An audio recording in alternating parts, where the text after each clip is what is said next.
क्या आप जानते हैं, पूरे 14 साल के वनवास में लक्ष्मण ने एक सेकंड भी नींद नहीं ली। और इससे भी बड़ी बात, उनकी नींद को पूरा करने के लिए कोई और 14 साल तक लगातार सोता रहा। कौन था वो? आप हैरान रह जाएंगे। वनवास की पहली रात थी। भगवान राम और सीता गहरी नींद में थे, लेकिन लक्ष्मण की आंखें जाग रही थी। उन्हें लगा, यदि मैं सो जाऊं तो जंगल के खतरे मेरे भैया और भाभी को नुकसान पहुंचा सकते हैं। इसी समय निशाचर देवी निद्रा अवतरित हुई। उन्होंने कहा, लक्ष्मण, 14 वर्षों तक जागना किसी मानव के बस की बात नहीं। तुम्हें यह वरदान तभी मिलेगा जब कोई तुम्हारी नींद अपने ऊपर ले ले। लक्ष्मण ने पूछा, कौन करेगा ये बलिदान? निद्रा मुस्कुराई, तुम शेषनाग के अवतार हो और तुम्हारी पत्नी उर्मिला लक्ष्मी का स्वरूप, वो ही तुम्हारे हिस्से की नींद सो सकती है। उसी रात उर्मिला सो गई, लेकिन ये नींद सामान्य नहीं थी। ये लक्ष्मण की 14 साल की नींद थी।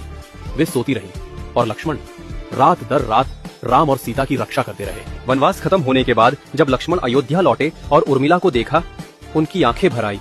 उर्मिला ने आंखें खोली और 14 साल बाद पहली बार मुस्कुराई। लक्ष्मण ने कहा, तुम्हारे इस त्याग के बिना मैं इस धर्म को निभा ही नहीं पाता।